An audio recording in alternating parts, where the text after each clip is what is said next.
Coleman is a really special place.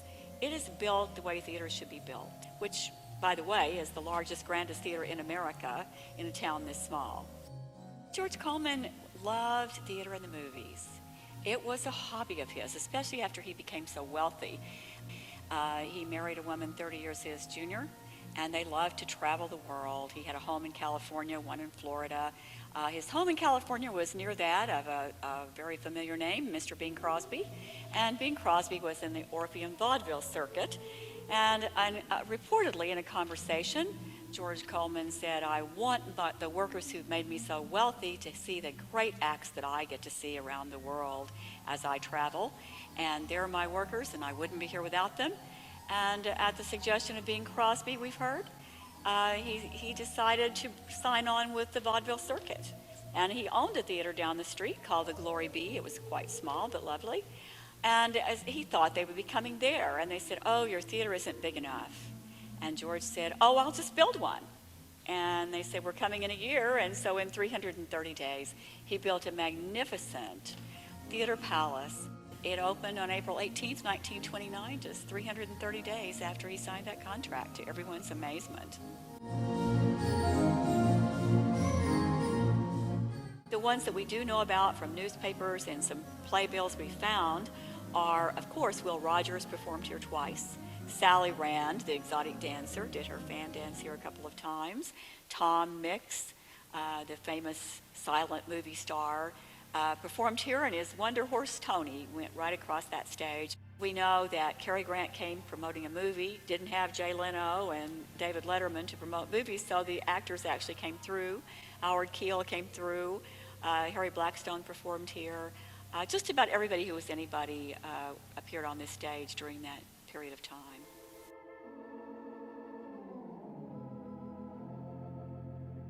The kids come in for the first time from kindergarten, and they'll turn to their teacher and they'll say, "Oh, teacher, it's a castle." And it truly is. It's our castle, and it's a jewel right here in the middle of Route 66. It draws visitors from all over the world, and I think it's our economic engine for our community. It's what makes us completely unique, and it brings people from everywhere. And now we're back to doing live shows. The Glenn Miller Orchestra, Bob Wills Texas Playboys, and light opera and ballet and silent movies with our mighty Wurlitzer organ. This theater has been named the premier theater of the state of Oklahoma by the Oklahoma legislature, signed by the governor, because all the other great theaters like this in Tulsa, Oklahoma City, have been torn down. This is the last remaining one in the area, and it's one of the most beautiful in the country. We have groups of people coming in, having lunch on our historic stage and having a tour. And we do tours every day, Tuesday through Friday, actually Tuesday through Saturday, and just for donations, because we want to share our story. George Coleman was 70 years old when this theater opened, and he died in 1945. His wife was not interested in keeping it open herself and turned it over to a movie company. They brought down the screen, and for generations people thought that it was just a movie house. They didn't know there were dressing rooms and a big stage, and for the most part, vaudeville was dead. It has never been closed, although it probably should have been. In the late 80s, it had deteriorated so much that they'd painted over the gold leaf. The 2,000-pound chandelier was gone. The mighty Wurlitzer organ had been sold. The seats had been modernized, and they had springs sticking up, and everything was moldy. Water was literally running down the walls. There were holes in the ceiling. It was musty, moldy, but it was still open. And if you came to see a movie when it was raining, you just sat under the balcony so you wouldn't get wet.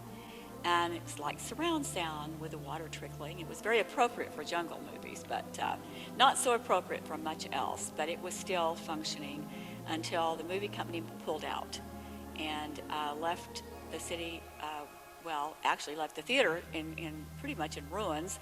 And the family decided to give the theater to the city.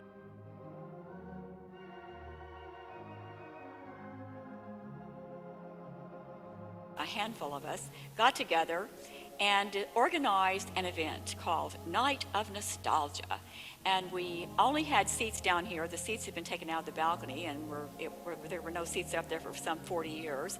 And those old decrepit seats in this old musty moldy place, We had a big event, and there wasn't an empty seat in the house. We sat the city council down right smack in the middle.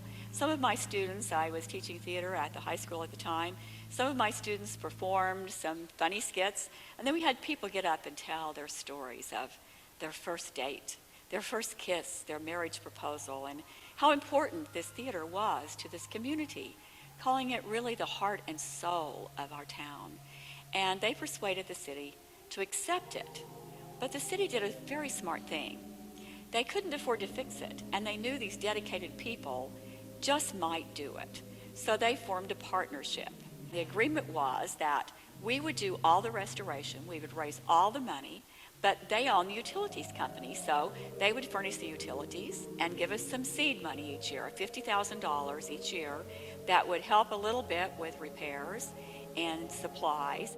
And we never closed. We kept doing tours, and we'd have a fishbowl out there that people could drop $1 in. We'd get $30 and buy a can of paint and scrape a little bit. That's how we started. We found our chandelier in shambles. We found the organ. We found everything and brought it back. Found the people that made the original marquees. They were still in business. Persuaded someone to replicate the original carpet. Found the company that made the original seats. They still had the design. There aren't quite as many. There are 1,100 today because they're like Americans. They're wider and softer.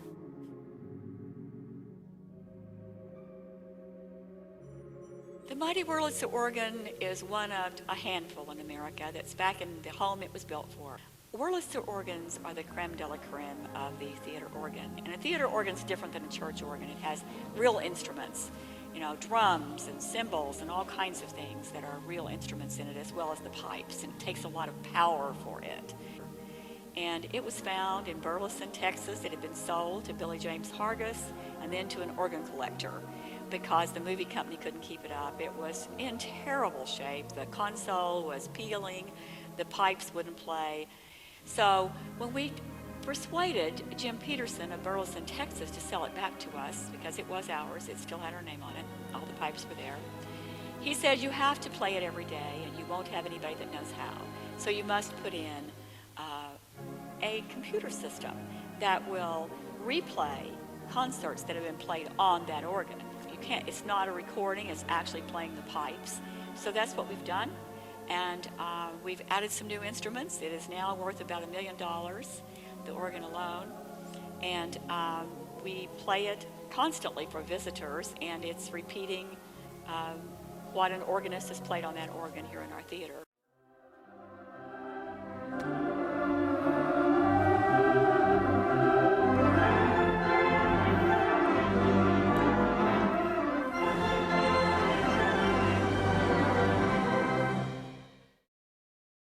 We've done it all with grants, donations, and dedicated labor, mostly in-kind labor from everybody from electricians to plumbers and so on, who've given their heart and soul to this labor of love to preserve this historic treasure for generations to come.